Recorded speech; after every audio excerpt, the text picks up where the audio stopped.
여러분 안녕하세요. 저는 광역시에 사는 새댁입니다. 결혼을 한 지는 3년이 안 됐고 남편은 저와 3살 차이 나는 오빠입니다. 남편에게는 누나와 여동생이 있습니다.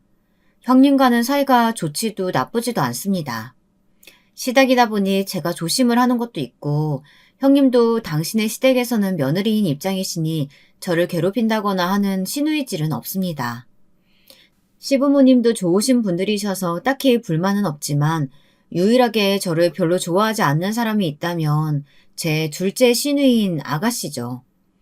오늘 제가 들려드릴 이야기도 아가씨와 있었던 일입니다. 저와 남편은 선으로 만나 연애를 하고 결혼을 했습니다. 남편을 만나기 전까지 저는 연애에는 딱히 관심이 없었습니다. 굳이 감정을 낭비해가면서 남자를 만나는 것도 이해할 수 없었고요. 친구들이 이성을 만나거나 결혼을 해도 그냥 그러려니 했던 사람이었습니다. 제 친정은 흔히 말하는 콩가루 집안이에요. 붙어 있을래야 붙어 있을 수 없는 곳이었거든요. 사업을 한다고 집에는 들어오지 않는 아버지와 그런 아버지를 두고 외간 남자와 바람이나 도망친 어머니. 도망을 갔으면 그냥 그대로 안 들어오면 될 텐데 어머니께서는 돈이 떨어지면 집으로 돌아와서 돈이 될 만한 것들을 가지고 가는 생활을 제가 고등학교에 입학할 때까지 반복하셨습니다. 차라리 이혼하고 사는 건 어떠세요? 그건 어른들의 문제다. 너가 끼어들 문제가 아니야. 하루는 이런 부모님의 모습에 이골이 난 제가 일주일 만에 들어와 집만 챙기고 제게 용돈만 쥐어주고 나가는 아버지를 붙잡고 차라리 이혼을 하라고 말씀드렸죠. 하지만 아버지는 제 말을 무시하고 어른들의 문제이니 끼어들지 말라고 하더군요. 돈 떨어지면 들어와서 돈 될 만한 것들을 훔쳐서 가져가는 사람인데 왜 이혼도 못하고 그걸 붙잡고 있어요? 아빠 바쁘다. 가서 공부나 해라. 제가 고등학교를 졸업할 때까지 아버지는 끝끝내 어머니와 이혼을 하지 않으셨습니다. 어머니께서 부른 배를 안고 아버지에게 이제 그만 이혼하자고 사정사정을 할 때까지 말이죠.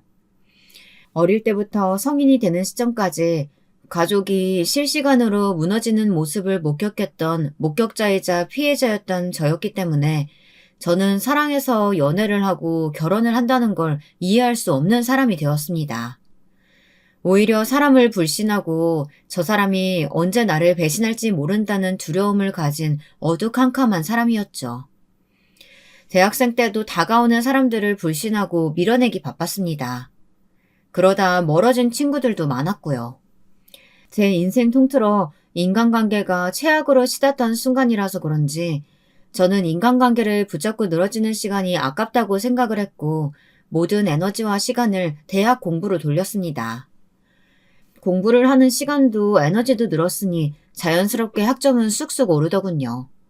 학점도 오르고 장학금도 받았고요. 저는 받은 장학금을 잘 뒀다가 방학 때 집에 가지 않고 이곳저곳 여행을 떠났습니다. 아버지께서는 집에 돌아오지 않는 저를 몇 번 부르시곤 했지만 제가 여행을 다닌다는 걸 아시고는 몸 조심히 다녀오라고만 하시고 별 말씀 하지 않으셨어요. 그렇게 학기 중에는 열심히 공부하고 방학에는 이 나라 저 나라 돌아다니면서 저는 요리라는 것에 매력을 느꼈습니다. 다양한 식재료들이 전혀 다른 모습으로 바뀌는 게 너무 신기했거든요. 방학마다 하던 여행은 집에 돌아가기 싫어 떠돌아다니던 여행이었는데 음식에 흥미를 느끼고 돌아다니니 어느 순간 식도락 여행으로 바뀌어 있었습니다. 열심히 먹고 열심히 돌아다녔으니 살이 찌거나 빠지지는 않았지만 많은 것을 경험하고 먹으니 사람이 조금씩 긍정적으로 변하더군요.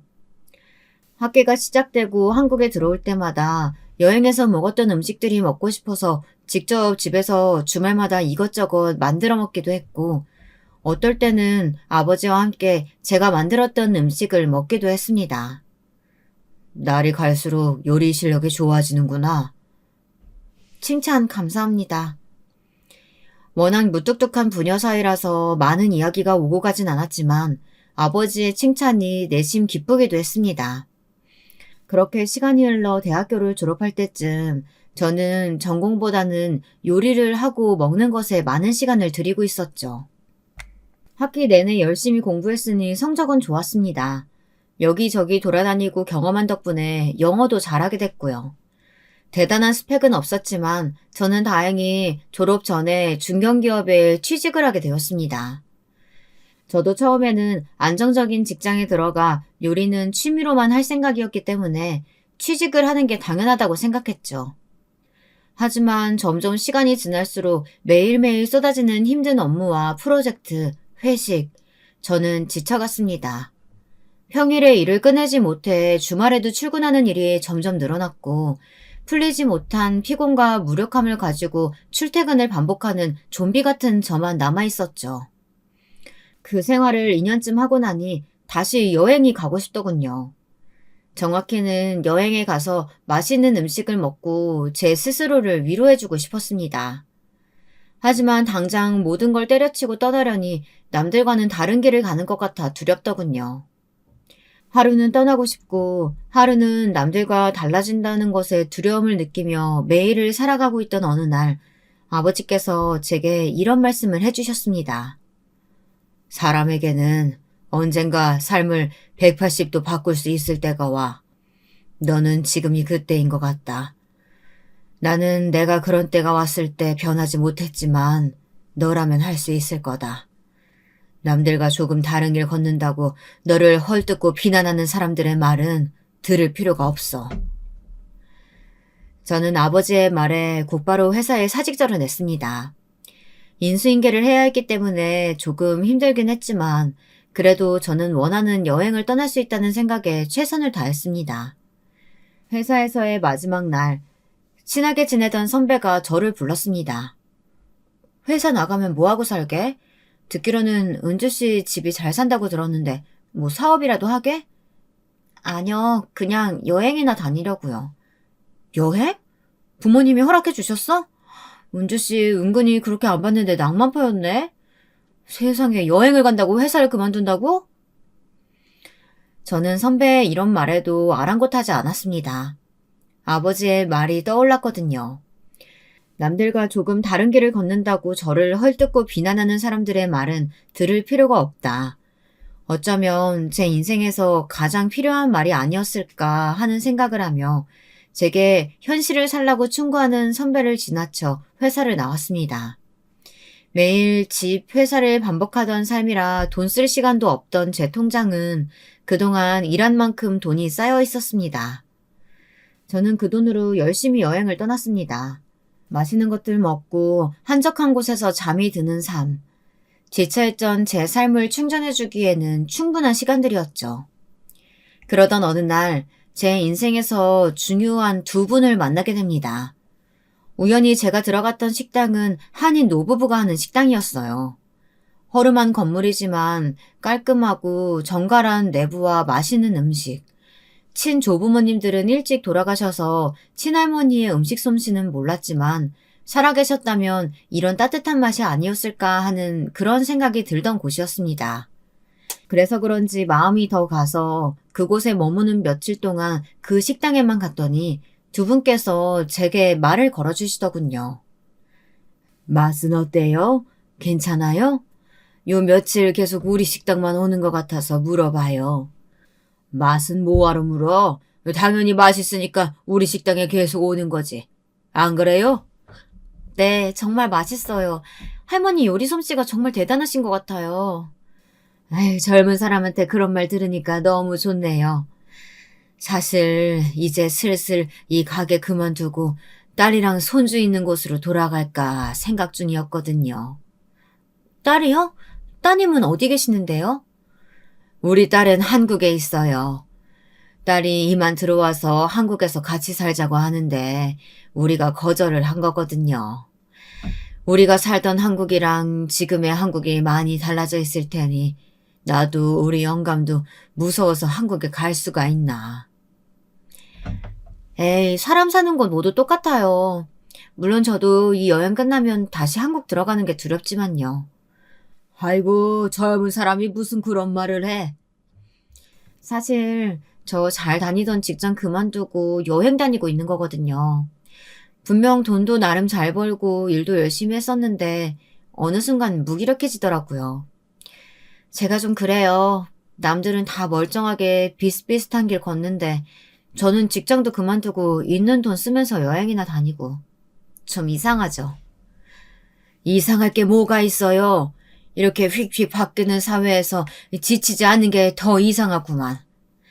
우리 때야 다 고만고만하게 살았지만 지금은 아닌 사람들도 많잖아요. 그런데 요즘 사회는 참 이상해. 자기랑 아주 조금 다르다는 이유로 사람들을 비난하고 헐뜯는 사람들이 많아졌잖아. 우리가 보기엔 아가씨는 아직도 한참 어린 걸 뭘 그런 걸 가지고 고민하고 있어요. 요즘은 100세 시대라고 하는데 100년은 살 건데 절반도 못 산 아가씨가 이상한 거면 우리는 다 뭐야?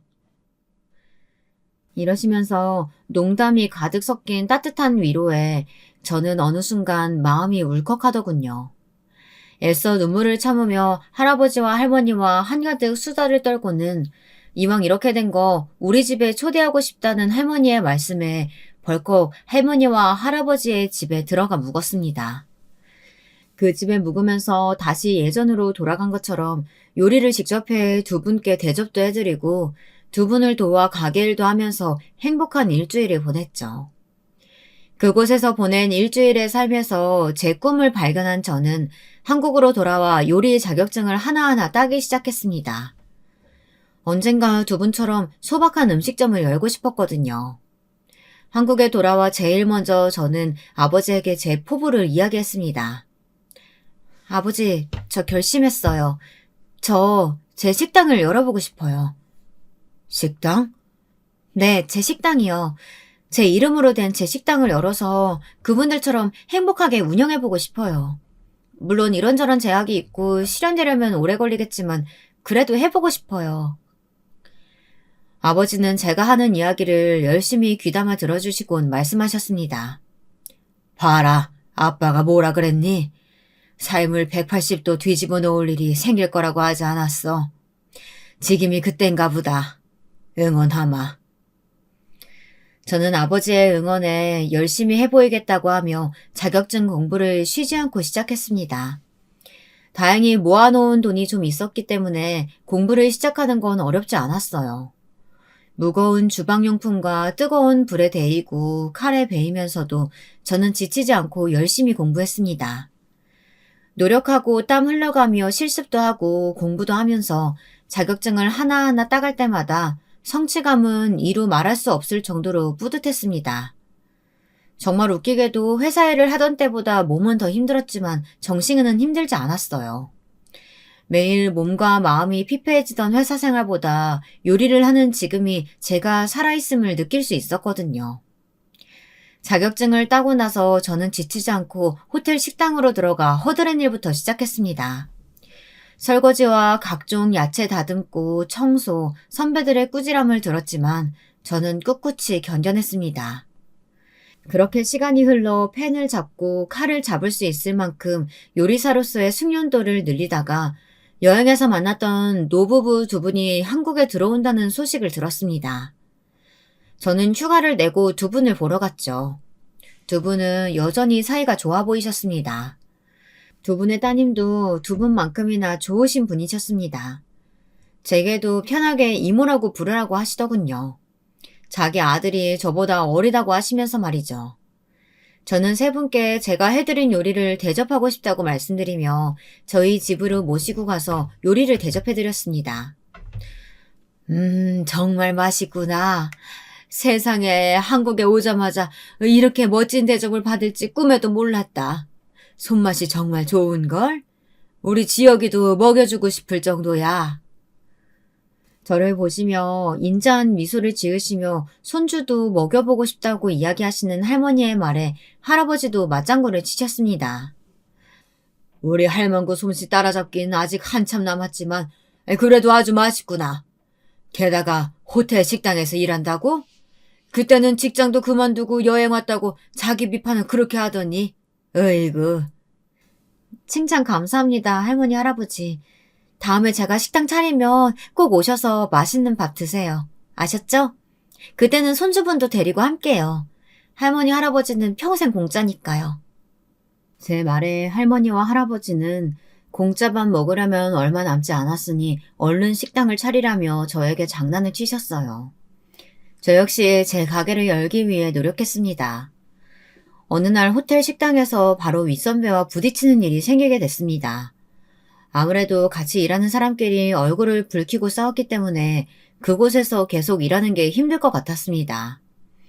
게다가 저보다는 선배와 더 오래 일한 사람들이 많았기 때문에 제 잘못이 아니었는데도 여론은 저와 싸운 선배에게 유리하게 돌아가고 있더군요. 그나마 저를 생각해준 몇몇 직장 동료들이 이야기해줘서 그것도 알 수 있었습니다. 저는 결단을 해야 했습니다. 사실 호텔 식당에서 조금 더 일을 해 숙련도를 더 쌓고 돈도 더 모아 가게를 열고 싶었거든요. 하지만 이렇게 식당 내부의 여론이 안 좋은데도 계속 남아있는 게 과연 맞는지 모르겠다는 생각도 들었습니다.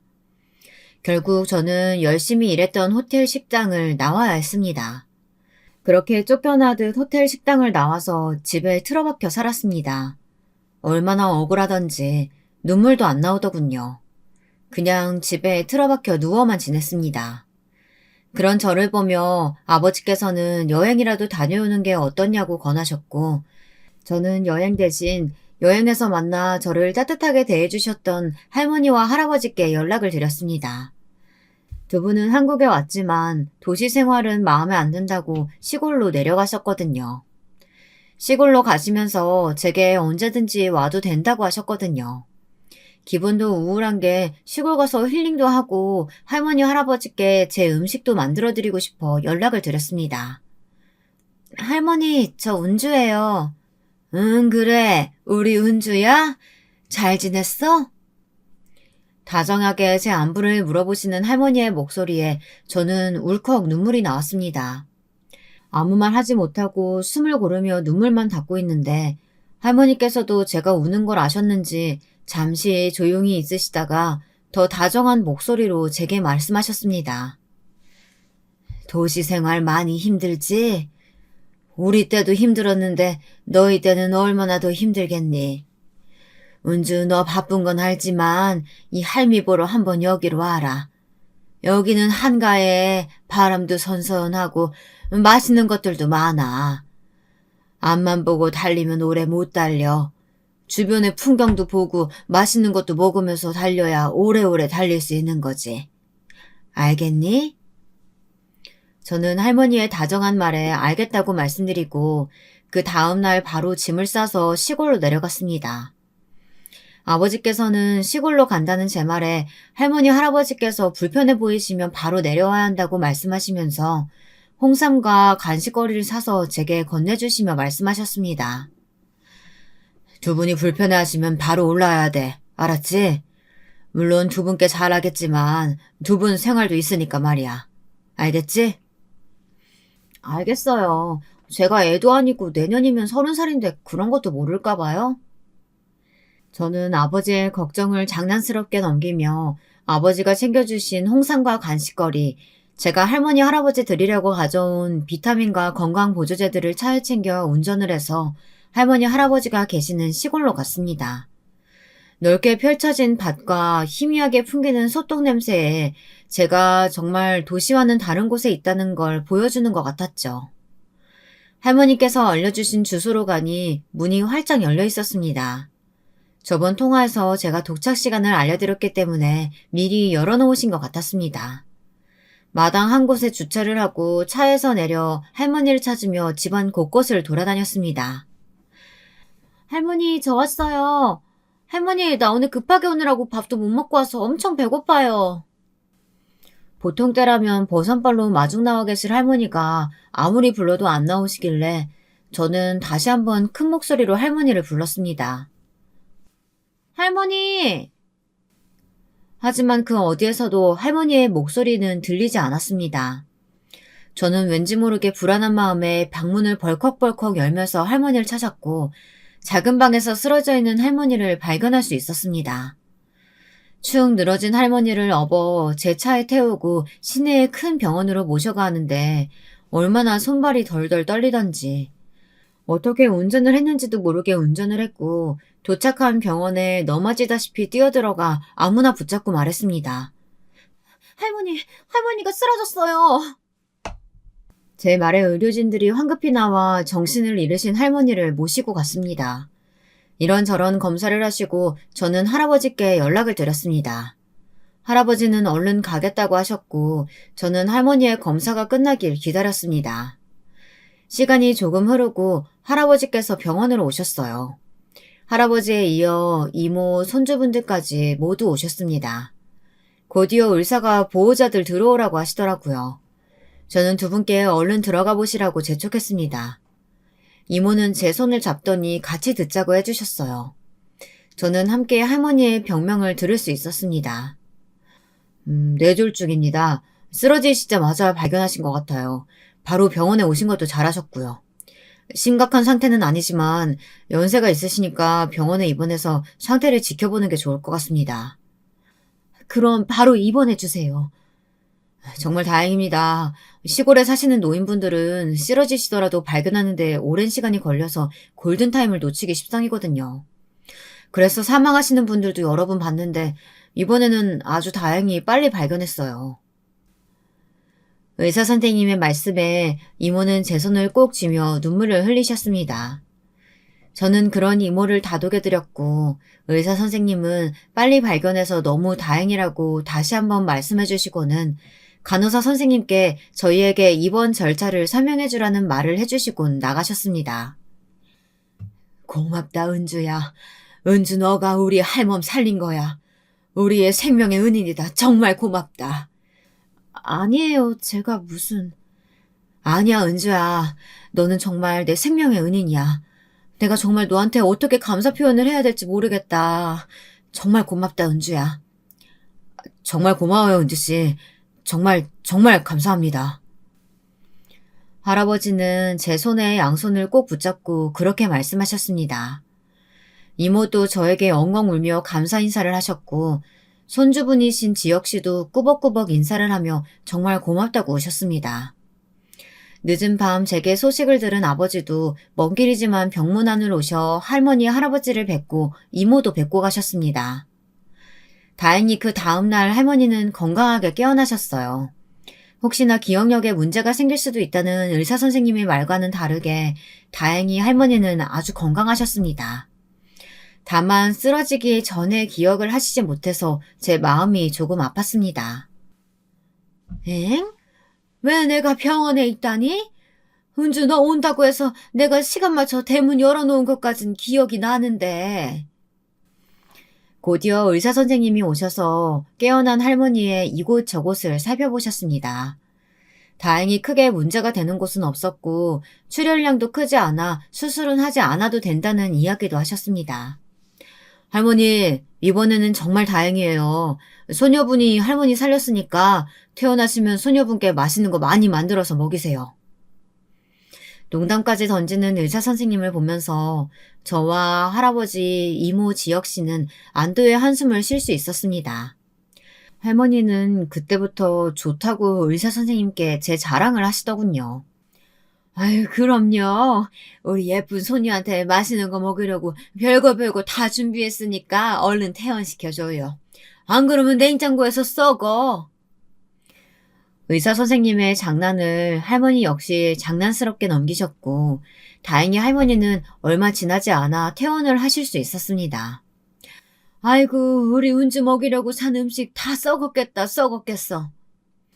할머니는 지혁씨가 운전하는 차에 타시자마자 장만한 음식 다 썩었겠다고 한숨을 내셨습니다. 저는 그런 할머니에게 웃으며 이렇게 말했습니다. 됐어요. 할머니 때문에 놀라서 배고픈 것도 잊어버렸는데 음식은 무슨... 그러니까 그거 깜짝 놀라서 헛배 부른 거 아니야. 이 할미가 우리 은주 오면 배 든든하게 채워서 다시는 눈물 안 나오게 해주려고 했는데 헛배만 부르게 해서 어째. 어쩌긴 뭘 어째.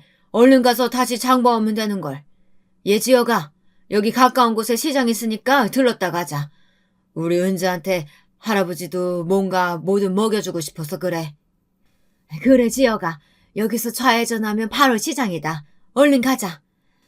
아이고, 됐어요. 오늘은 할머니, 할아버지 다른 일 걱정하지 말고 제가 해드리는 밥 드세요. 아시겠죠?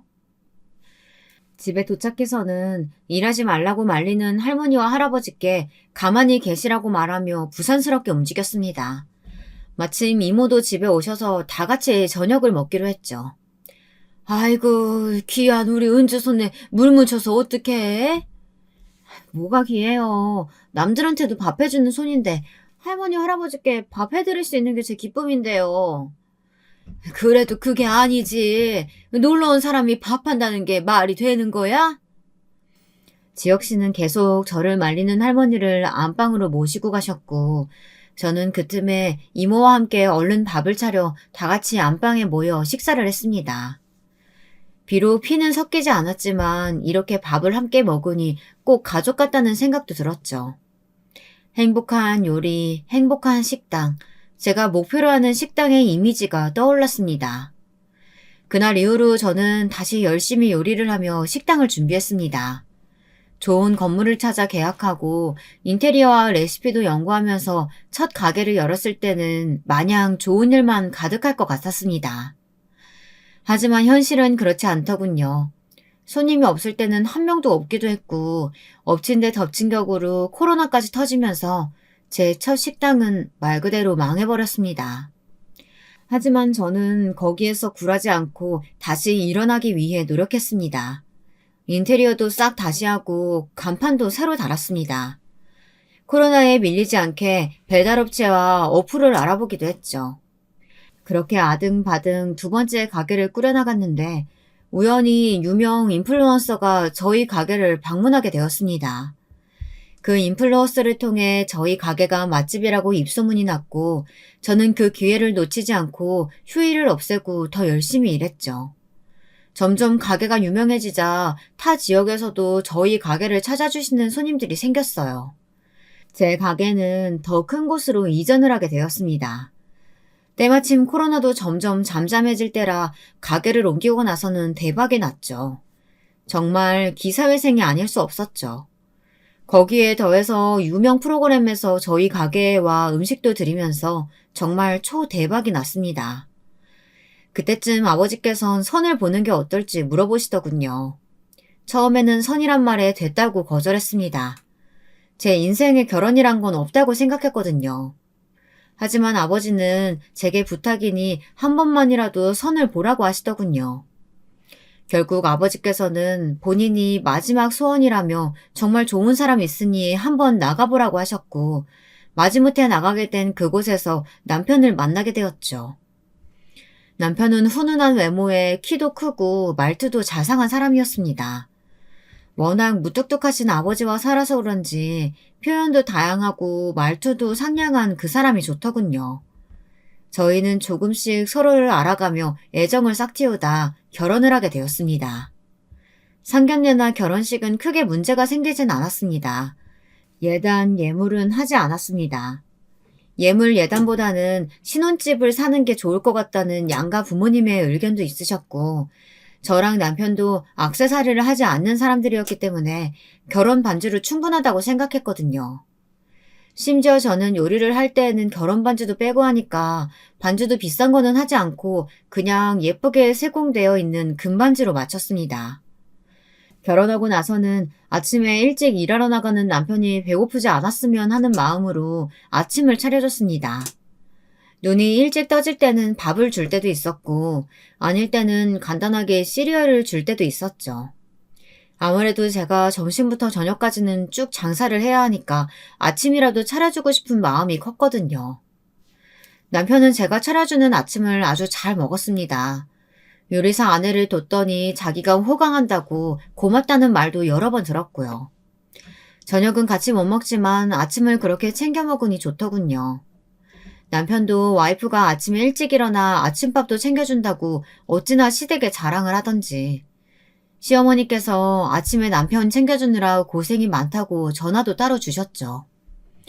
저녁은 냄비에 만들어 놓고 데워서 먹으라고 하면 남편은 그것도 맛있게 데워 먹고 제가 일하는 중에도 저녁을 차려줬다며 시어머니께 자기는 장가 잘 갔다고 자랑을 하더군요. 이런 남편을 보면서 다정한 남편과 사는 건 이유가 있다는 걸 알았죠. 그때쯤 저는 식당에 매니저를 구했습니다. 제가 호텔 식당에서 일할 때 제 편을 들어줬던 친구였는데 제가 나가고 얼마 지나지 않아 자기도 나왔다고 하더군요. 본인 식당 운영하다가 코로나 때문에 망하고 발만 동동 구르고 있길래 제가 얼른 데리고 와서 저 좀 도와달라고 했습니다. 이 친구 솜씨면 믿고 맡길 수 있고 워낙 칼 같은 친구라서 가게 마감을 맡겨도 될 것 같았거든요. 친구도 월급만 많이 주면 하겠다고 해서 저는 바로 친구를 고용했습니다. 친구가 마감을 해주니 저는 자연스럽게 저녁에는 가정으로 돌아가 남편과 맛있는 걸 먹고 이야기하며 행복한 하루하루를 보냈죠.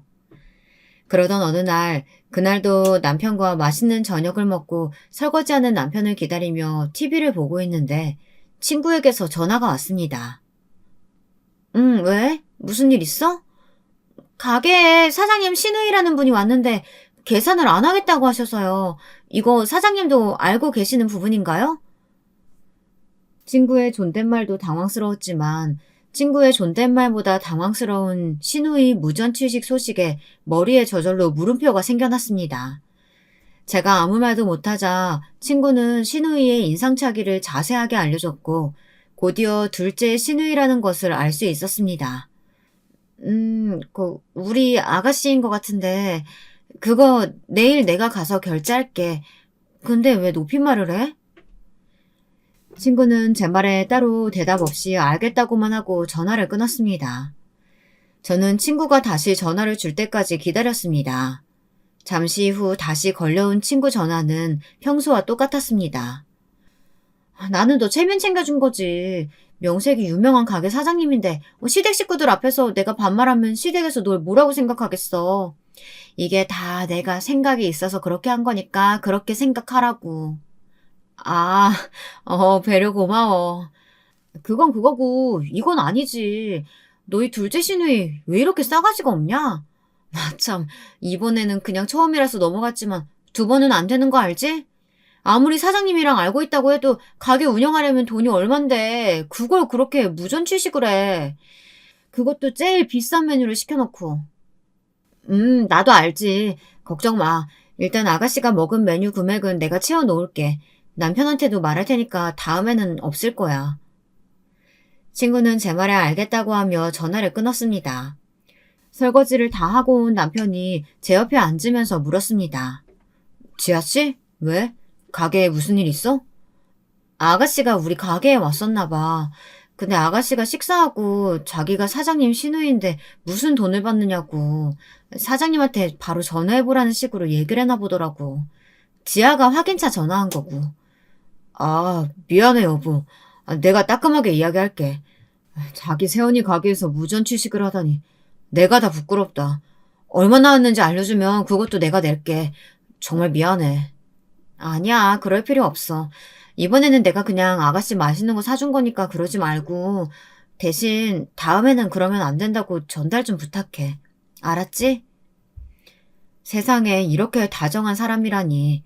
저는 남편에게 웃으면서 괜찮다고 말하곤 대신 다음은 이러면 안 된다고 꼭 전해달라고 했죠. 남편도 알겠다고 했고요. 하지만 얼마 지나지 않아 또 둘째 시누이가 저희 가게에서 밥을 먹고 돈을 내지 않고 갔다고 하더라고요. 남편에게 한 번 더 말할까 하다가 우선 참았습니다. 아무래도 이런 일을 계속 남편에게 이야기하면 남매 사이가 너무 안 좋아질 것 같았거든요. 참아주는 횟수가 점점 늘어 갈수록 둘째 시누이가 데려오는 친구들의 수가 점점 많아지더니 이제는 완전 자기 가게인 것처럼 음료수도 마음대로 먹고 직원들에게도 함부로 한다는 이야기가 나왔습니다.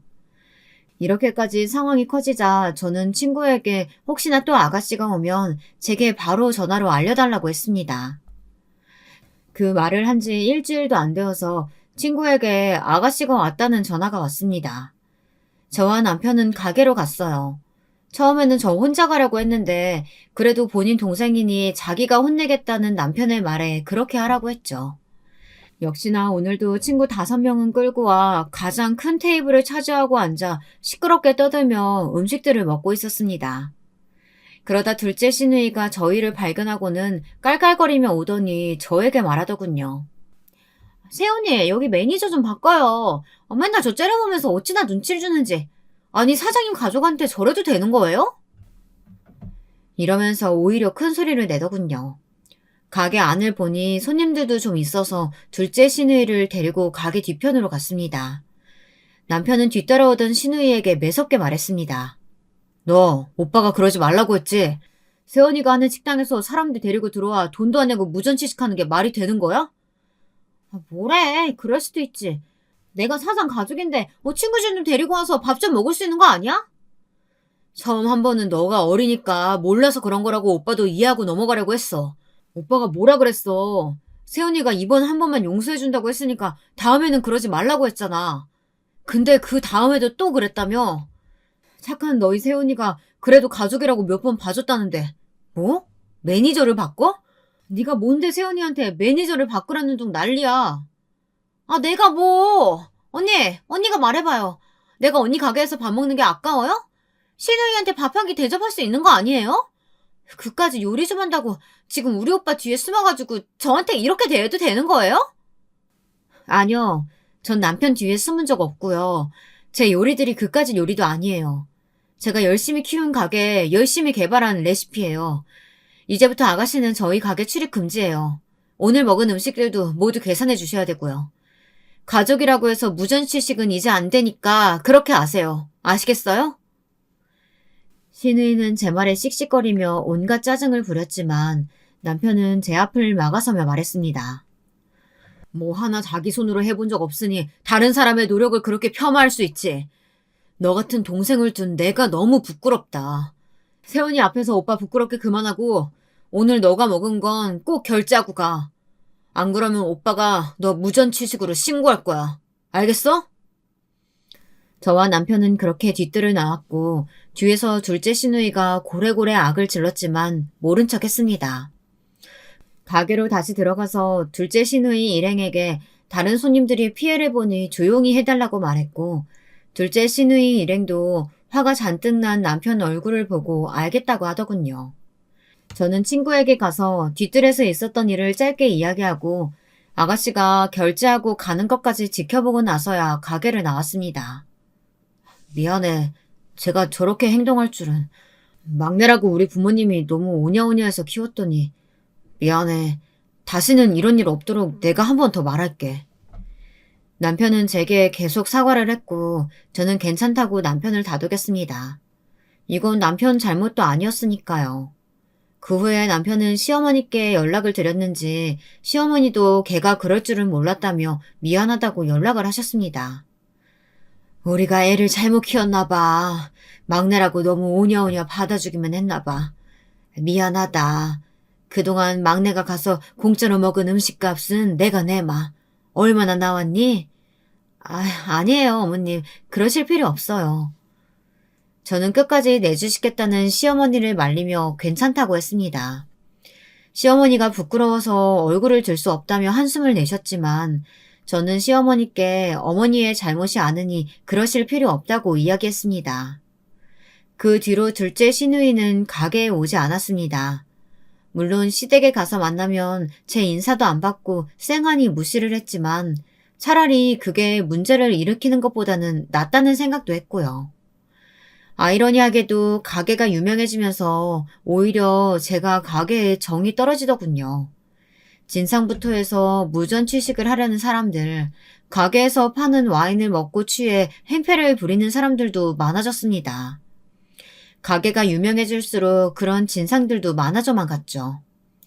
가게를 운영하는 것에 점점 지쳐있을 때쯤 이모가 대표로 있는 문화센터에서 요리 프로그램을 진행할 사람을 찾는다고 하더라고요. 처음에는 거절하려고 했지만 이모가 부탁을 하셔서 2달 정도면 가능하겠다고 생각했죠. 처음 프로그램을 진행하고 저는 색다른 기분을 느꼈습니다. 사랑스러운 아이들과 같이 요리도 만들고 이야기도 하며 만든 음식을 먹는 게 정말 뜻깊고 재미있는 경험이었어요. 2달이라는 시간이 짧게 느껴질 정도로 말이죠. 짧은 2달이 지나고 문화센터 대표님이 오셔서 저에게 요리 교실을 정규 프로그램으로 편성하고 싶다고 하시더군요. 생각해 보겠다고 대표님께 말씀드리고 집으로 돌아와 몇 날 며칠을 가게와 문화센터 중에 선택을 해야 했습니다. 아무 것에도 집중하지 못하고 갈팡질팡하고 있는 저에게 남편이 와서 말하더군요. 나는 당신이 하면 행복하고 편안한 걸 하길 바래. 당신 가게 운영하면서 스트레스 많이 받고 진상들 때문에 경찰에 신고할 때마다 내가 생각한 가게는 이런 게 아니었다고 그랬었잖아. 돈 많이 벌면 뭐해. 스트레스 받고 가게 운영하는 게 힘든데. 하지만 프로그램에 들어가게 되면 지금처럼 돈도 많이 못 벌 텐데. 돈이야 있다가도 없는 거고 없다가도 있는 거야. 나는 당신이 스트레스 안 받았으면 좋겠어. 돈 때문에 건강을 잃을 순 없잖아. 저는 남편의 말에 확신을 갖고 정규 프로그램에 들어가기로 했습니다. 다행히 프로그램은 바로 확정이 났고 저는 매니저인 친구를 불러 권리금을 받고 넘기겠다고 이야기했습니다. 그래도 친구니까 내가 싸게 넘기는 거야. 알지?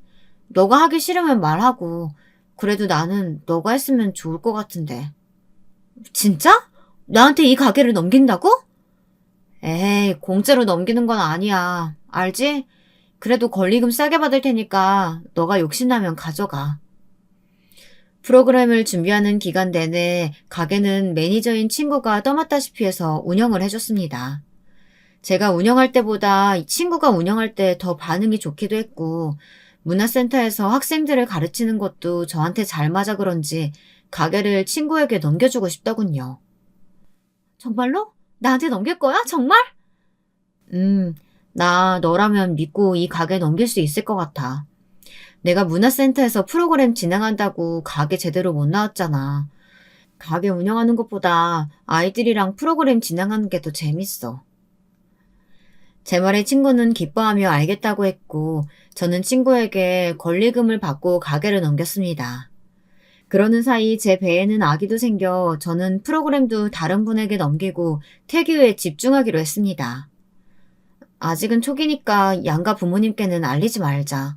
안정기 들어가면 말씀드리게. 그래도 혹시 모르니까 프로그램은 못한다고 말씀드렸어. 정말 괜찮겠어?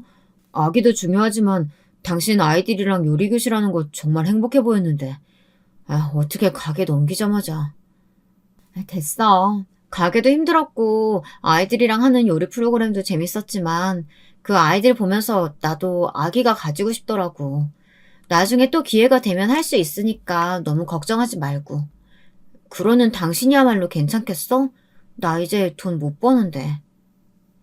제가 장난스럽게 그렇게 말하자 남편은 오히려 걱정하지 말고 이참에 푹 쉬라는 이야기도 해주더군요. 저는 알겠다고 하고 태교에 집중했고요. 양가 부모님께는 조금 쉬고 싶어서 가게도 넘기고 문화센터도 정리하게 됐다고 둘러댔습니다. 다행히 양가도 제가 고생하셨던 걸 알아서 잘했다고 이제 푹 쉬라고 이야기해 주시더군요. 오랜만에 휴가를 받은 남편과 늦은 아침을 차려 먹고 TV를 보며 행복한 평일을 보내고 있는데 둘째 시누이에게 연락이 오더군요.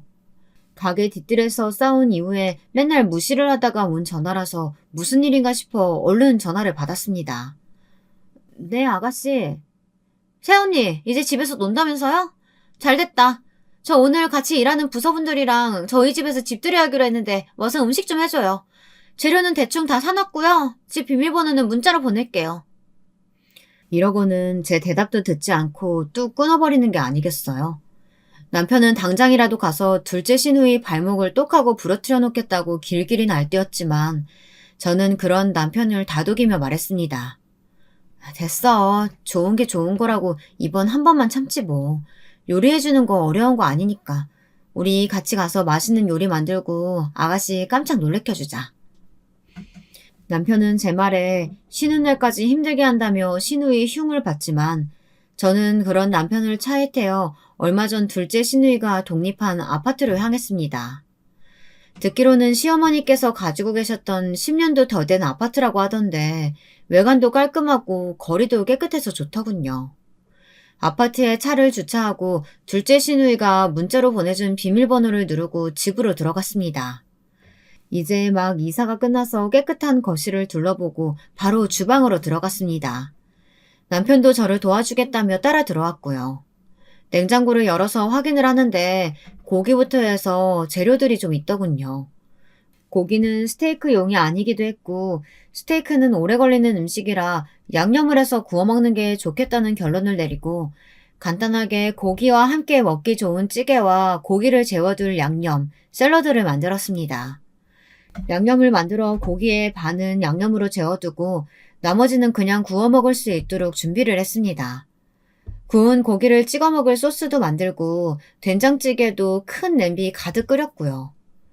남편에게 후식으로 먹을 과일도 사오라고 하고 간단한 반찬도 몇 가지 만들었죠. 혹시나 고기가 먹기 싫은 사람들을 위해서 간단하게 리조트와 파스타도 만들어 준비를 해놨습니다. 과일을 사러 나간 남편이 돌아오고 음식 준비가 다 됐을 무렵 시누이가 손님들을 데리고 들어왔습니다. 우와, 이게 무슨 진수성찬이야? 진짜 맛있겠네요. 와, 저 오늘 리조또 진짜 먹고 싶었는데. 이러면서 소란스럽게 준비해놓은 테이블에 가서 앉더군요. 저와 남편은 이만 빠지려고 했는데 손님들은 이렇게 준비해 주셨는데 같이 먹자고 해 자리에 앉게 되었습니다. 아무래도 테이블이 좁다 보니 창고에 있던 큰 상을 펼쳐 거실에 앉아 먹기로 하고 음식 나르는 걸 손님들이 도와주었죠. 다들 맛있게 먹고 있는데 시누이가 갑자기 짜증을 내며 저를 베란다로 부르는 게 아니겠어요? 저는 뭔가 잘못됐나 싶어 일어났고 남편도 따라오려는 걸 말리며 들어갔죠. 베란다에 먼저 들어간 시누이는 씩씩거리면서 저를 엄청 째려보더니 대뜸 화를 내는 게 아니겠어요? 새언니, 음식 퀄리티가 이게 뭐예요? 음식이 짜잖아요. 언니는 혀도 없어요? 어쩜 이렇게 짠 걸 제 손님들한테 먹여요? 식당 한다고 떵떵거릴 때부터 알아봤어야 했는데 맛도 없이 짜기만 한 걸 어떻게 먹어요? 너 미쳤어? 내가 우리 대표님한테 얼마나 자랑했는데! 이러는 거 아니겠어요? 저는 황당하고 어이가 없어서 아무 말도 못하고 있었죠. 제가 가만히 있자 시누이는 점점 더 목소리를 높이며 화를 냈습니다. 그 말을 듣고 있는데 점점 머리가 아프더군요. 한참을 귀따가운 소리를 듣고 있는데 문이 열리더니 누군가 저에게 인사를 건네는 거 아니겠어요? 아이고, 이게 누구예요? 이러면서 부산스럽게 제게 허리를 굽혀 인사를 하는 게 아니겠어요. 제가 누군지 몰라 같이 인사를 하는데 고개를 든 사람은 다름 아닌 할머니의 손주분 지혁씨였습니다. 어머, 지혁씨! 원주씨가 여기 어쩐 일이세요? 정말 아무것도 모른다는 듯 묻는 지혁씨에게 둘째 시누이 집이라고 말했습니다. 저와 지혁씨를 번갈아 보던 시누이는 둘이 무슨 사이냐고 묻더군요. 두 분 아는 사이예요? 어떻게 아는 사이인데요? 아주 고마운 분이시죠. 저희 할머니 살려주신 분인데. 시누이는 지혁씨의 말에 황당하다는 듯 입을 떡 벌리더니 곧이어 뒷목을 잡는 게 아니겠어요. 그리고는 마치 슬로우 비디오처럼 뒤로 넘어가더군요. 그런 둘째 시누이로 인해 집들이는 순식간에 아수라장이 됐고 저와 남편이 둘째 시누이를 병원으로 데려가야 했습니다. 듣기로는 사람이 너무 깜짝 놀라면 이럴 수 있다고 하던데 저랑 자기가 일하는 곳 대표가 서로 아는 사람이라는 것에 놀란 건지 아니면 자기가 저를 깔보고 화를 내고 있는 타이밍에 잘 보여야 하는 사람이 나타나서 놀란 건지는 모르겠지만 위 사건으로 둘째 시누이는 집에서는 문제아로 낙인 찍히고 회사에서도 은근히 따돌림을 받는 것 같더라고요. 저는 잘 지내고 있습니다. 둘째 시누이에게 미쳤냐는 소리를 들었을 때는 어이가 없고 황당해 순간 할 말을 잃었지만 후에 남편에게 둘째 시누이에게 들은 갖은 욕설을 모두 말했습니다. 남편은 둘째 시누이에게 길길이 날뛰며 화를 냈고 시어머니도 둘째 시누이에게 불같이 화를 내시며 저를 다독여 주셨습니다. 그리고 둘째 시누이가 살던 집을 제 명의로 선물 주셨어요. 자연스럽게 집을 잃은 둘째 시누이는 다시 시댁으로 들어가야 했죠. 이 사건 때문에 한동안 시댁은 찬바람만 쌩쌩 불었습니다. 저희도 시댁에 오지 말라고 하셔서 하루에 한 번 안부 전화만 드렸어요. 후에 제가 안정기에 들어서자마자 양가 부모님께 임신 소식을 알렸고 시댁도 제 임신 소식을 듣고는 분위기가 조금씩 풀려가더군요. 나중에 이 사건을 들은 첫째 시누이에게도 미안하다며 연락이 왔고 할머니와 할아버지께서도 지혁 씨에게 이야기를 들었다며 무슨 일이냐고 물어보셨지만 타이밍 좋게 제가 임신했다고 했더니 너무 기뻐하며 좋아하시더니 임산부는 잘 먹어야 한다며 저희 집으로 할아버지가 열심히 키우신 야채들을 보내주셨습니다. 이렇게 저는 이제 곧 태어날 아기를 기다리며 행복하게 살고 있습니다. 네, 이번 제 사연은 여기서 끝이 납니다.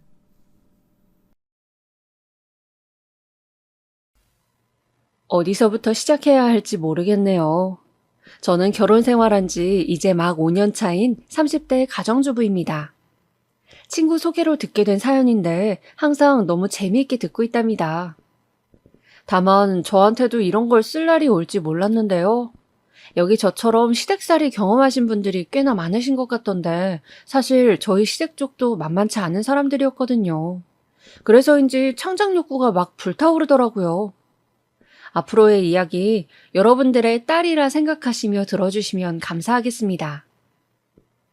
저는 경기도에서 태어나 지금도 경기도에서 가정을 꾸리고 살고 있답니다. 그러니 저에겐 이곳이 제 고향인데요. 제가 자란 곳은 경기도 중에서도 시골에 속하는 곳이었답니다. 그래서 교육이나 문화 혜택을 많이 누리고 자란 것도 아니었고 저희 부모님이 하시는 가게 일 도우며 열심히 공부만 하기 바쁜 그런 시절을 보내고 자랐답니다. 평범하다면 평범한 어린 시절인데요. 잠깐 부모님에 대해 말씀드리면 저희 부모님은 고향이 서울이신 분들이에요. 아버지께서도 서울에서 사업을 하셨다가 서울 생활에 지쳐 시골 같은 동네로 내려온 케이스였습니다. 저희 친할아버지께서는 집이 몇 채, 건물 몇 채를 가지고 계실 정도로 부유하신데 저희 아버지에게 사업 자금을 대주셨고 아버지가 꽤 성공적으로 회사를 이끄신 걸로 알고 있어요. 근데 갑자기 왜 시골살이를 택하신 건지. 그 이유는 왜인지 말씀해 주시지 않았지만 다만 부모님 모두 아주 만족해 하시며 생활하시곤 했어요. 허나 외동딸인 저는 그렇지 않았습니다. 잠깐이지만 서울에 갈 때마다 느껴지는 그 공기가 전 너무도 좋았어요. 바삐 움직이는 사람들의 모습도 활기차게 느껴졌고요. 그에 반해 이 시골 공기는 답답해도 너무 답답했죠. 그래서 틈만 나면 부모님을 조르곤 했습니다. 엄마, 우리도 서울 가면 안 돼? 여긴 인터넷도 잘 안 되고 놀 것도 없잖아. 윤미야, 엄마랑 아빠는 서울 생활이 싫어서 여기로 온 거야. 그리고 마음만 먹으면 서울 갈 수도 있는데 왜 굳이 서울에 살겠다는 거야? 너 정 가고 싶으면 주말에 가자. 주말에 놀이공원 데려가 줄게. 아, 싫어. 난 놀러 가는 게 아니고 살고 싶다고. 왜 엄마는 내 마음을 못 알아주는 거야? 그리고 하나 이해되지 않던 건 제가 어느 정도 크고 나서 저희 집안이 상당히 재력이 있는 집안인데도 불구하고 부모님이 전혀 마을 사람들에게 티내지 않았다는 점이었어요. 사실 재력이 있으면 호감을 사기 쉽잖아요? 그 누군가가 저한테 친절을 베풀기도 쉽고요. 근데도 부모님은 제게 엄격하게 그런 부분에 대해서 교육을 하셨어요. 윤미야, 세상에 돈이 많아서 좋은 점은 딱 하나야. 남한테 아쉬운 소리 안 해도 된다는 거. 그걸 빼면 그저 우리 살림 어렵지 않을 정도만 있으면 되는 게 돈이야. 엄마와 아빠는 돈 때문에 형제도 잃고 지인들과도 연락이 끊겼어. 배신도 당하고. 돈이 많은 걸 알고 사람들이 붙게 되면 그때부턴 한도 끝도 없는 거란다. 내 말 알겠니? 그때 저는 어려움풋이 부모님이 여길 떠나지 않는 이유를 알았죠. 그리고 이해해드리지 못하고 그저 때만 쓴 것 같아 마음이 아팠어요. 얼마나 돈 때문에 많이 다치고 데이셨으면 여기까지 오셨을까 해서요. 그 뒤부턴 저도 철저히 부모님의 방식대로 살아가기로 다짐했죠. 하지만 어찌됐든 저는 예전에 원하던 대로 서울로 오게 되었어요. 제가 길을 쓰고 공부한 끝에 서울에 있는 대학교를 합격했기 때문이죠. 그렇게 남자친구도 만들고 연애도 하는 그런 평범하지만 평범하지 않은 일상이 시작되었습니다. 아, 정말 대학 시절의 낭만을 뭐라 표현해야 좋을까요? 청춘, 설렘, 두근거림, 그 모든 단어들이 들어가 있던 시절이었던 것 같습니다. 거리를 걸어도 마치 내가 인생의 주인공처럼 느껴지던 그런 시절이었죠. 하지만 정확히 이 낭만은 대학교 3학년 취업을 준비하는 시기이죠. 이때가 되어서 와장창 깨져버렸고요. 이때부터는 취업을 위한 혈투가 벌어지고 전쟁통 같은 나날들의 연속이었습니다.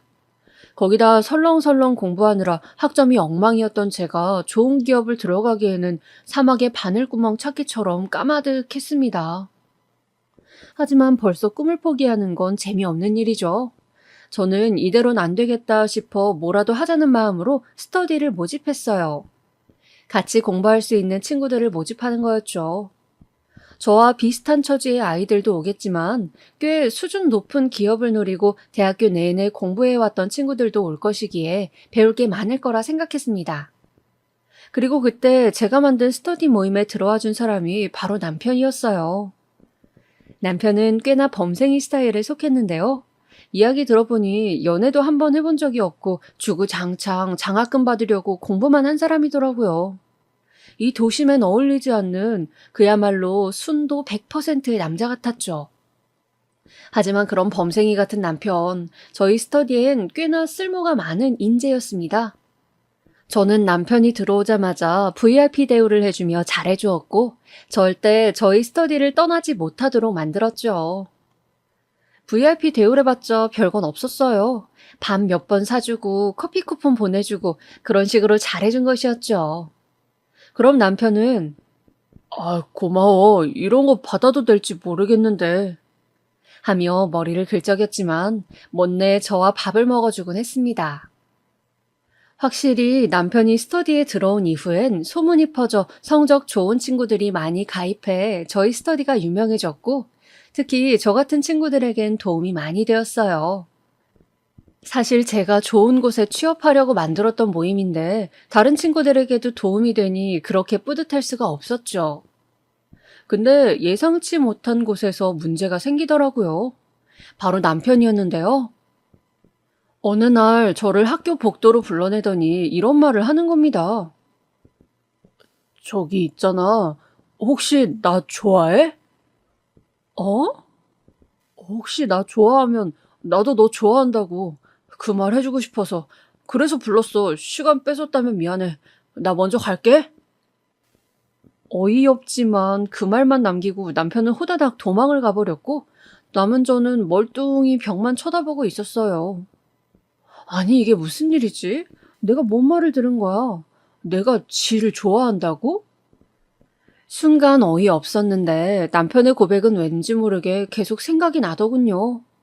지금 생각해보면 그게 바로 남편이 가진 사랑스러움이었던 것 같아요. 제가 거기에 풍덩 빠지고 만 거죠. 그 뒤로부턴 이상하게 이 사람과 연애하면 어떨까, 어떤 기분일까 하는 궁금증이 들기 시작했고 일주일 정도 지났을 때 저의 권유로 저희는 첫 데이트를 하게 되었답니다. 둘이 있어 보니 남편은 제 예상과는 다른 면모를 많이 보여주었습니다. 어리숙했지만 나름대로 데이트 코스를 잘 짜와 저를 이곳저곳으로 잘 인도해 주더라고요.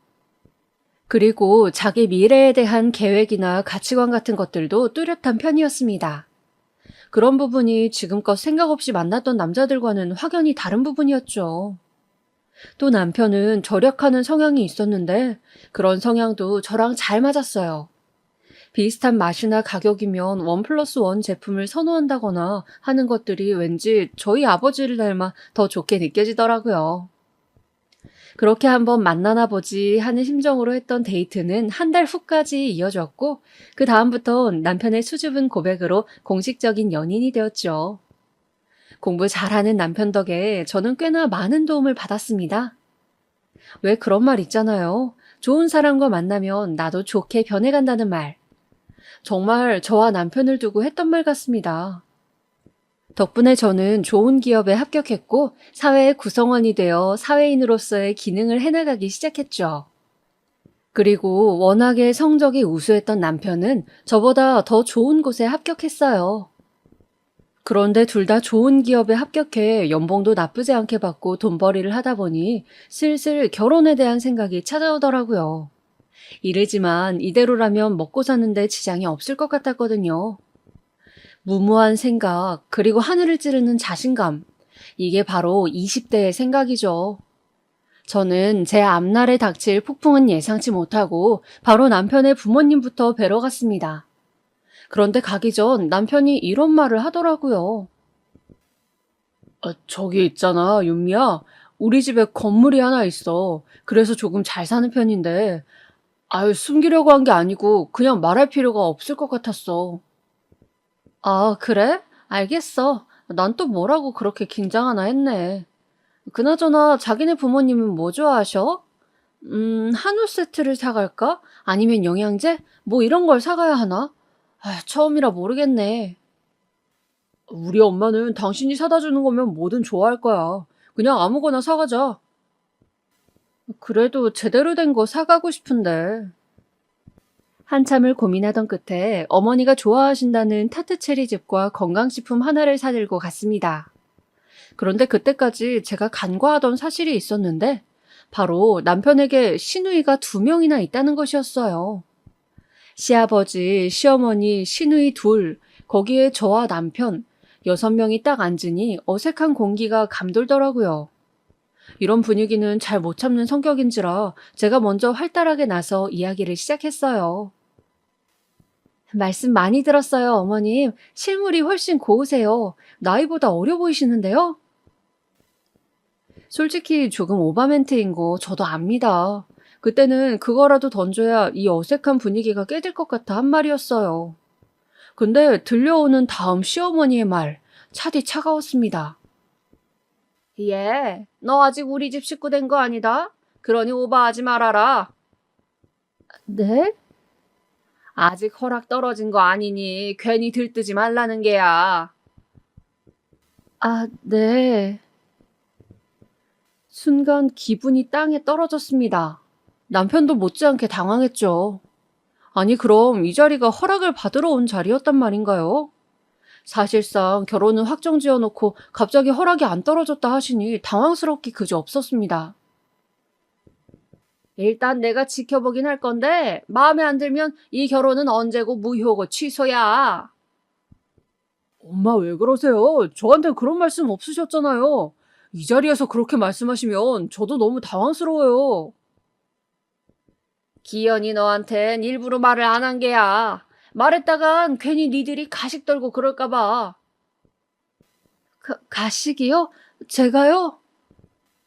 그래. 우리 집안에 시집 오고 싶은 거면 어느 정도 갖추고 들어와야 하는 건데. 너는 부모님도 시골에 사시고 대학이야 뭐 우리 기현이랑 같은 데 나왔지만 어차피 여자는 애 키우면 그런 거 다 소용없는 건데 내 입장에선 손해보는 거 아니겠니? 나는 무엇보다 배경 좋은 며느리를 원했거든. 너무 섭섭하게 듣지 마라. 그냥 말이 그렇다는 거니까. 아무튼 그러니까 너무 아부하고 그러지 말아라. 그런 거 나한텐 안 통하니까. 그저 내가 지켜보다 한 달 뒤쯤 언지를 주마. 저는 순간 제가 무슨 조선시대 며느리 뽑는 자리에 와 있는 줄 알았습니다. 집안이니 배경이니 시어머니 입에서 들려오는 모든 단어들이 전부 다 낯설고 생소했거든요. 아니, 그리고 사실 기가 막혔죠. 결혼이야 둘이 하는 거라는 인식이 파다한 이 시대에 웬 집안이고 배경인가요? 거기다 남편 집에 건물이 있어 잘 산다고 들었긴 했지만 그렇다 해도 이렇게 대놓고 사람을 무시하니 황당하더라고요. 할 말을 해야 발을 뻗고 잘 수 있는 성격의 저. 결국 그 첫 만남 자리에서 나름의 직언을 던졌습니다. 저 어머니 죄송하지만 말씀이 지나치신 것 같은데요? 어머님 입장에서 제가 부족하다고 느끼실 수는 있겠지만 전 제가 이 사람에 비해 부족하다고 생각하지 않아요. 저희 어머니 아버지 시골 생활하시는 분들이지만 정말 성실하신 분들이세요. 그리고 저 역시 그렇게 살아왔고요. 아니 뭐? 너 지금 처음 보는 어른 앞에서 무슨 말대꾸를 이렇게 또박또박? 얘 기현이 너 어디서 이런 애를 더 볼 것도 없겠구나. 결혼 승낙 못한다. 아니 안 해. 엄마야말로 그만해 그만. 여기까지 하라고 제발. 나 어디까지 창피하게 만들 거야? 가자 윤미야 나가자. 결국 그날의 첫 만남은 완전히 망해버렸고 저 역시 결혼이란 중대한 과제를 앞두고 생각이 많아졌습니다. 친구한테 듣기로는 시댁 문제 결코 만만치 않다고 들었거든요. 물론 저희 시대야 그런 막장 시어머니들이 별로 없긴 하지만 제 친구 중엔 꽤나 성격이 있는 친구인데도 불구하고 시어머니가 자꾸 아이 낳으라고 건드려 너무 스트레스를 받아 이혼까지 한 친구도 있었고요. 그러다 보니 저도 자연스레 걱정이 들었습니다.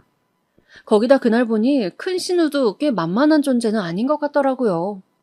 저를 어찌나 쥐잡아 먹을 듯 노려보는지 그 눈길을 맞아 구멍이 나는 기분이었습니다.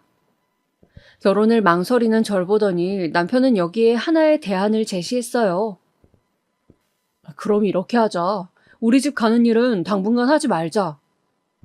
무슨 말이야, 그게? 지금 사태에서 엄마 설득하고 허락받는데 더 오랜 시간 걸려. 결혼은 어차피 우리 둘이 좋아서 하는 거잖아. 일단 우리 엄마가 누그러질 때까지 기다려보자. 사실 그때 남편이 내놓은 대안책은 굉장히 낙관적인 것이었어요. 그리고 솔직히 말하면 저희 집안의 재력을 공개하면 문제가 해결될 일이었습니다. 근데 잠시 고민이 되긴 했지만 돈 있는 걸 티내면 안 된다는 부모님의 교육을 철저히 받고 자란 저는 제 가치관을 그대로 지켜나가고 싶었습니다. 남편에게도 당시 집안이 잘 살긴 하지만 당신네만큼은 아니야 라고 말해두었기 때문에 남편도 모르고 있었죠. 시간이 지나면 시댁 식구들도 누그러지길 바랬지만 이미 어그러질 대로 어그러진 것 쉽지 않았습니다. 오히려 시어머니는 제게 전화를 해와선 얘, 너 우리 기현이랑 결혼할 생각 꿈에도 하지 말아라. 알겠니? 옛말에 암탉이 울면 집안이 망한단 말이 있어. 네가 들어오면 딱 그 짝일 거야. 라는 막말까지 퍼부었어요. 세상에, 요즘 시대에 저런 말씀을 아무렇지 않게 하시는 시어머니라니. 그날 너무 화가 나 마음 같아선 어디 인터넷에 글이라도 써 폭로하고 싶은 심정이었습니다. 남편도 자기 부모가 창피한지 거의 죄인 얼굴로 사죄했지만 남편의 사과론 마음이 풀리지 않았습니다. 결국 전 파혼하겠다고 마음먹었어요. 아무리 남편을 사랑해도 안 될 결혼이란 생각이 들었거든요. 그런데 여기서 나서준 사람이 저희 시아버지였어요. 시아버지께선 아들 자식 결혼하는데 왜 반대를 해 집안을 시끄럽게 만드냐며 결혼을 강행하라 하셨고 직접 절 찾아와 이렇게 말씀하시더군요. 시엠이 될 사람이 모자라서 한 행동이에요. 너 그렇게 용서해 주시면 좋겠어요. 라고요. 어머님과는 다른 정중하고 다정한 아버님은 계속 저를 설득하셨고 못내 마음을 풀게 되었습니다. 그렇게 어찌됐건 저희는 결혼이라는 것을 하게 되었어요. 정말 우당탕탕 소리가 나는 결혼이었고 남편만 보고 한 순진한 결혼이었습니다. 솔직히 허락까지 시간이 오래 걸렸으니 저희 친정에서도 눈치를 채웠습니다. 엄마와 아빠는 절 앞에 앉혀놓고 시댁에서 뭐라고 하더니 말해봐 어서 하며 재촉했지만 아니 그냥 별말 안 했어 신경 쓰지 마 하고 말을 얼버무렸어요. 문득 엄마 나 결혼하지 말까? 라는 목소리가 목구멍까지 걸쳐있는 걸 겨우 삼켰다고 보면 될 거예요.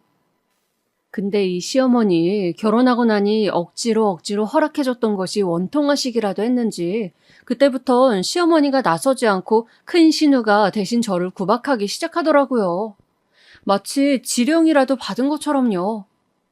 제가 다니는 직장과 시누이 직장이 그리 멀지 않아 가끔씩 밥을 같이 먹곤 했는데요. 물론 큰 시누이가 먼저 제안한 거였죠. 근데 어느 날 제 입에 넣은 파스타 면발이 목구멍으로 넘어가기도 전 이런 말을 하더라고요. 옳게 내가 말했나? 나는 나대는 사람 제일 싫어한다고. 내가 사실 어렸을 때 그런 애들한테 당한 게 워낙 많아서 막 설치고 그런 거 되게 싫어해. 특히 쥐뿔도 없으면서 그러는 거 말이야. 네, 그러세요, 형님? 그러니까 올케도 조심해. 네, 뭘요? 아니, 매사에 조심하라고. 그게 좋아. 사회생활 할 때도, 시집살이 할 때도. 내가 살아보니까 그렇더라고. 뭐 올케보다 고작 3살 많지만 뭐든 사람이 조신하고 얌전해야지 막 아무 때나 자기 의견 말하고 그럼 화를 입게 되어 있어요. 아, 그래요? 네, 알겠어요, 형님. 가봐도 되죠? 일이 있어서. 근데 이 무식한 큰 시누이는 제가 한껏 비웃는 표정으로 말한 것임에도 불구하고 못 알아듣고 허허실실 나가더라고요. 참 답이 안 나오는 집안이다 싶었습니다. 대체 가진 게 뭐 있다고 저렇게 사람을 얕잡아보고 설치지 말라느니 그런 말을 하는 건지 겉으론 너나 설치지 말란 말을 하고 싶었네요. 거기다 작은 시누이는 큰 시누이와는 성격이 좀 달랐는데 특이한 점이 있다면 공주병과 사치가 심하다는 점이었어요. 공주병으로 따지자면 거의 말세쯤 되었죠. 정말 신기하게도 세상의 모든 남자들이 자기를 좋아한다고 생각하더라고요. 그날은 작은 시누이의 제안으로 같이 디저트 카페에 간 날이었는데요. 갑자기 이런 말을 하는 겁니다. 나 있잖아. 거리 지나가는데 어떤 남자가 날 계속 쫄아쫄아 보는 거야. 아니, 전화번호를 딸 거면 따든가. 그러지도 않고 남자가 배짱 없게 말이야. 그런데 그 뒤부터 나를 계속 따라다니는 거 있지? 어머머, 저기 봐. 저 남자야. 저 남자요? 형님, 저 남자 애인 있는 것 같은데요? 어? 그럴 리가 없는데? 봐봐요. 옆에 어떤 여자랑 팔짱 끼고 있잖아요. 누가 봐도 애인이 있는 여자이고 어쩌다 동선이 겹친 것뿐인데 작은 신우는 단단히 착각을 하더라고요. 이런 일이 뭐 한두 번 있었던 건 아니고요. 카페에서 차 마시다 누가 자기를 쳐다보는 시선만 느껴져도 혼자 웃으며 어머어머 또 쳐다본다. 이런 말을 하는 거였습니다. 참 처음엔 귀엽기도 했어요. 무슨 소녀마냥 착각하고 혼자만의 상상 속에 살고 그리고 실제로 작은 신우가 예쁘게 생기기도 했어요. 왜 그런 스타일 있잖아요. 작은 얼굴에 이목구비 뚜렷한 스타일. 그런데 참 그런 게 자기만큼 꾸미지 않는 여자, 이쁘지 않는 여자는 죄다 무시하는 버릇이 있더라고요. 저한테도 그랬고요. 근데 올케도 우리 기현이가 첫사랑이야? 네? 그게 이런 말 해도 되나? 아니, 기현이는 올케가 첫사랑이라는데 딱 보니 올케도 연애 안 해봤을 것 같아서. 제가요? 처음 들어보는 말인데. 정말? 그럼 해봤어? 아니, 올케가 어떻게 해봤지? 네? 아니, 그렇잖아. 올케 얼굴이 막 이쁜 것도 아니고 수수하고 잘 꾸미지도 않는 것 같은데 어떻게 남자를 만났지? 화장기 없는 그 맨 얼굴로 대학 다녔으면 남자들이 잘 다가오진 않았을 것 같은데. 아니, 올케가 대시했어? 상당히 기분이 나쁘더군요. 사실 결혼하고 나서 안 꾸미고 다니긴 했어요. 워낙 회사 일이 바쁘기도 했으니 아무래도 결혼 전보단 덜 꾸미게 되더라고요. 근데 작은 신우가 절 보며 저런 말을 하니 기가 차면서도 머리가 아파서 만난 지 5분 만에 집에 가고 싶어지더군요. 형님, 저 그래도 연애 해봤어요. 뭐 지금이야 제가 요새 워낙 바빠서 이렇게 나올 때도 화장 안 하고 나오니까 그래 보일 수 있는데 대학교 때는 잘 꾸미고 다녔어요. 오, 그래? 올케가? 근데 올케는 그냥 수수한 게 나을 것 같은데. 아니, 비꼬고 뭐 그런 게 아니고 이목구비가 뚜렷한 편이 아니니까 화장하면 더 이상할 것 같아. 마치 어린아이한테 화장시킨 그런 느낌이랄까? 괜히 속 좁게 기분 나빠하지 말고 나는 그냥 조언 차원에서 해준 말이니까. 이건 내가 살게. 아니에요. 같이 내요. 같이 먹었잖아요. 에이, 원래 이쁜 사람이 더 돈 내는 거야. 정말 가관이었습니다. 너무 얄미워서 가는 길에 한 대 때려주고 싶은 걸 겨우 참았어요. 그리고 작은 신우, 큰 신우를 만나고 오는 날엔 어찌나 기력이 빠지던지 그 다음부턴 불러도 사정이 있다고 하며 절대로 나가지 않게 되었습니다. 그런데 어느 날 남편이 오랜만에 회사 끝나고 데이트를 가자고 불렀어요. 저희가 연애하던 시절 자주 가던 데이트 장소가 있는데 거기가 한강도 보이고 맛도 있어서 분위기 좋은 레스토랑으로 유명한 곳이거든요. 또 남편의 고모부께서 하시는 곳이라 가서 인사도 나눌 겸 겸사겸사 가기로 했죠. 그런데 때마침 그곳에서 우연히 시댁 식구들을 만난 겁니다. 알고 보니 시댁 식구들도 자주 오던 곳이었는데 하필 그날 부딪히고 만 거죠. 이런 기막히고 재수없는 우연이 또 있을까요? 역시나 절 보는 큰 신우와 시어머니의 인상이 재빠르게 구겨졌습니다. 니들도 여기로 왔니? 아, 네, 어머님. 오랜만에 뵙겠습니다. 누나가 엄마 아빠 모시고 같이 왔나 보네요. 어머, 올케 잘 됐다. 그럼 우리 같이 앉자. 나 요즘 만나는 남자가 있어서 할 말이 많거든. 네? 아, 제 길. 속에서 온갖 욕이 다 나왔습니다. 서로 어색하고 불편한 자리여서 사실 다 먹었다고 거짓말하고 나가려던 참이었는데 작은 시누이의 눈치 없는 행동에 어쩔 수 없이 모두 함께 식사 자리를 하게 되었죠. 정말이지 숨이 턱턱 막혀왔습니다. 시어머니는 메뉴 주문할 때부터 저만 노려보고 있었고 큰 신우도 제가 뭐라도 잘못하길 바라는 듯 했어요. 체할 것 같았지만 그냥 무시하자는 마음으로 식사를 겨우 하고 있는데 갑자기 시아버지가 그러더군요.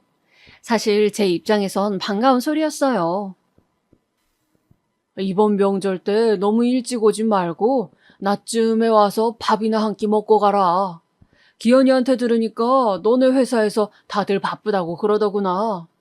그러니 요란스럽게 할 거 없이 밥 먹고 집에들 가서 쉬어라. 네, 아버님 감사합니다. 아니 그게 무슨 소리예요? 나한테 상의도 없이 그런 말 하는 게 어디 있어요? 명절날엔 무조건 2박 3일 시댁에 와서 자고 가는 거지. 거기다 명절날 할 게 얼마나 많은데 밥만 먹고 가요? 어허, 왜 그래 좋은 날? 그만해. 며느라가 불편하게. 아빠, 그건 엄마 말씀이 맞죠. 2박 3일이 아니고 3박 4일을 있어도 부족할 판이지. 우리 집은 음식 차리는 거 많아서 올 게 없으면 안 돼. 그러니 무조건 아침에 와. 그래야지 그럼. 우리 집안 정도나 되니까 너 받아주고 사는 건데 그 정도도 못하면 그게 며느리니? 그 순간 저도 이성의 끈이 풀려버렸어요. 어머님, 2박 3일이든 3박 4일이든 일을 도와드릴 수는 있겠는데요. 집안 정도 되니까 받아주고 산다는 말은 취소해 주시면 좋겠는데요. 아니면 사과해 주세요. 아니, 뭐야? 아니, 그렇잖아요. 제가 조선시대 양반집에 시집 온 천민도 아니고 왜 그런 말을 들어야 하는지 모르겠네요. 하, 그럼 너는 니네 집이 자랑스럽니? 네? 농사 짓는 니네 집이 자랑스럽냐고. 너 이력서 쓸 때 그거 자랑스럽다고 썼어? 아니잖아. 판검사 집안도 아니고 하다못해 너 이런 레스토랑도 우리 아들이랑 결혼했으니 와보는 거지. 어렸을 때 부모님이랑 올 수 있었겠니? 머리가 지끈지끈 아파왔습니다. 결국 3박 4일 시댁으로 출장 오란 말을 하고 있는 큰 신우. 제 집안을 이젠 대놓고 무시하고 압박하는 시어머니. 솔직히 말씀드리면 어렸을 때 제가 많이 이용했던 레스토랑은 주로 5성급 호텔 레스토랑이었어요. 저희 어머니 아버지가 한번 올라오시면 자고 가는 게 편하시니 주로 호텔에 머물렀고 그 레스토랑도 이용했죠. 근데 겨우 건물 하나 가진 걸로 어린 시절까지 들먹이니 기가 차 할 말이 없더라고요. 대체 그 건물이 뭐라고, 돈이 뭐라고. 이래서 졸부들의 돈 타령이 무서운 거구나 싶었습니다. 그리곤 그때부턴 시댁 인간들 인간으로 대접해주고 싶지도 않아 별말 없이 들어주다 남편과 돌아와 버렸습니다. 그리고 마음먹었습니다. 명절날은 무조건 밥만 먹고 오기로. 괜히 뻗대거나 하는 게 아니라 최소한의 도리만 하고 살기로요. 안 그러면 제 남은 시댁살이가 굉장히 불행해질 것 같더라고요. 알았어, 그렇게 하자. 당신 말대로 할게. 남편도 자기 식구들 심한 거 알았는지 무거운 얼굴로 그렇게 하자 동의하더군요. 솔직히 그 자리에서 제대로 제 편 들어주지 않고 중간 입장 취한 남편에게도 화났지만 부부싸움 일으키고 싶지 않아 참았습니다. 어찌됐든 그 이후 남편과도 대면대면하게 지내던 와중 명절날 무거운 발걸음으로 정확히 난 12시에 시댁문을 열었죠. 그런데 도착하자마자 역시 시모의 눈길이 아주 싸늘했습니다. 2차 전쟁이 시작된 거였죠. 왔니? 참 일찍 또 왔구나. 네, 그게 차가 막혀서요. 못 알아듣는 척 가방을 놓고 앉으려는데 그때 큰 신우의 중얼거림이 들려왔어요. 배짱도 좋지. 대단해 옳게. 누가 보면 대통령 딸인 줄 알겠네. 형님, 그게 무슨 말씀이세요? 대단하다고 옳게. 저번 날 그렇게까지 말했는데도 낮에 기어들어오네. 지금 이 음식 다 하느라 얼마나 힘들었는지 알아? 그의 밥상을 바라보았지만 사실상 밥상엔 김조가리 하나, 밥, 김치와 같은 집에 있는 밑반찬들이 전부였습니다. 무슨 말을 해야 할지 몰라 음식들을 멀거니 바라보는데 시모가 갑자기 다가와선 너 밥 먹고 왔지? 이 시간에 오는데 먹고 왔을 거 아니니? 하더군요. 어차피 밤 넘어가지도 않을 것 같아 그렇다고 했더니 갑자기 백화점을 가자고 하더군요. 백화점이요? 그래, 싫으니? 돌아오는 이번 주가 내 생일이잖아. 선물도 살 겸 가는 거니 가자꾸나. 기현이랑 애 아빤 빼고. 어차피 애 아빤 돌아다니는 거 딱 질색인 사람이니까.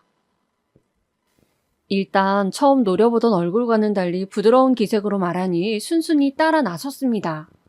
남편과 시아버지는 빠지고 여자들끼리만 하는 동행이었죠. 숨이 콱 조여오고 심장이 뛰었지만 그래도 여차하면 나도 할 말 하겠다는 심정으로 나왔어요. 처음엔 별다를 거 없는 순탄한 쇼핑이었습니다. 한 가지 짜증나는 점이 있었다면 작은 신우가 신이 났는지 이 옷 저 옷 입어보며 저를 이리저리 끌고 다니는 거였죠. 그런데 거기까지만 했어야 할 작은 신우가 또 건드리더라고요. 올케, 나 이 옷 잘 어울리지 않나? 이 옷도. 아휴, 정말 뭘 사야 할지 모르겠네. 너무 행복한 고민이야. 올케도 하나 골라. 내가 사줄게.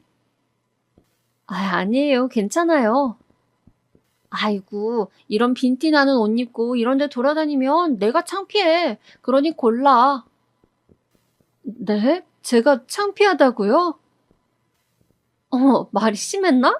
근데 맞잖아. 올케 아무리 그래도 백화점 오는데 이런 시장 옷은 좀 그렇지. 아무리 올케 수준이 낮다 해도 원래 옷은 자기 수준보다 높게 입어야 하는 법이거든. 이 옷 시장 옷 아니었고 친구로부터 선물 받은 명품 브랜드 옷이었어요.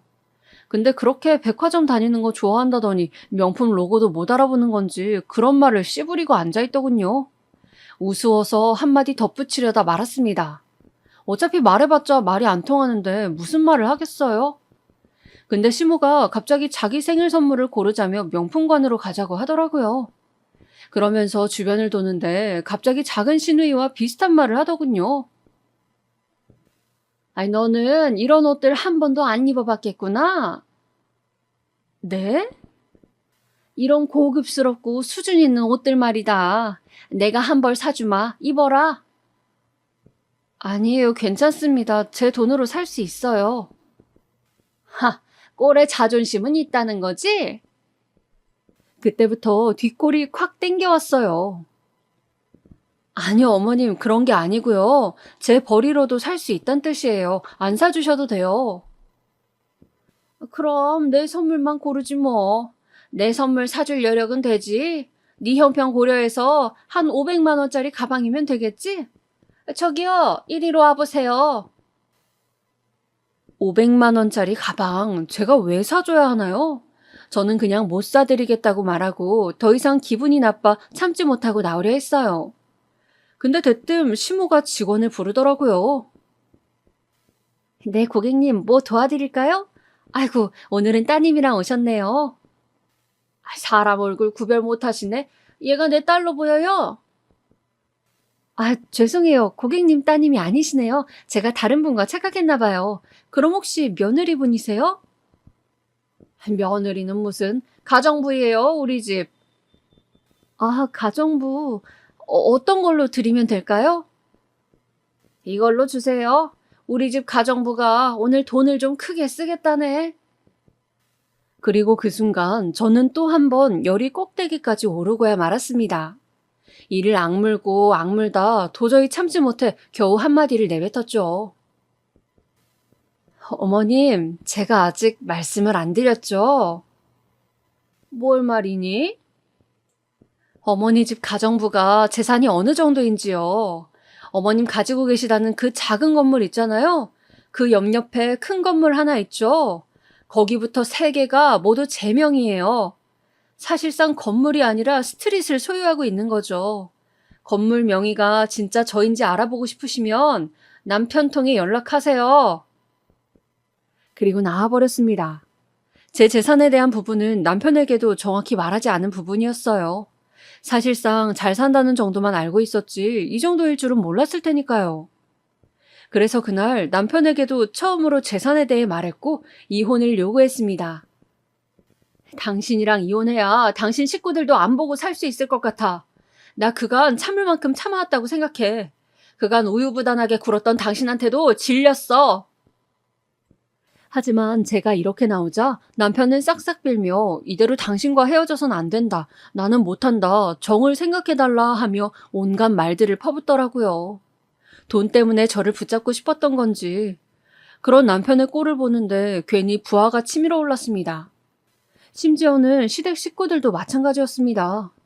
그때부터 차마 못 볼 광경이 시작되었죠.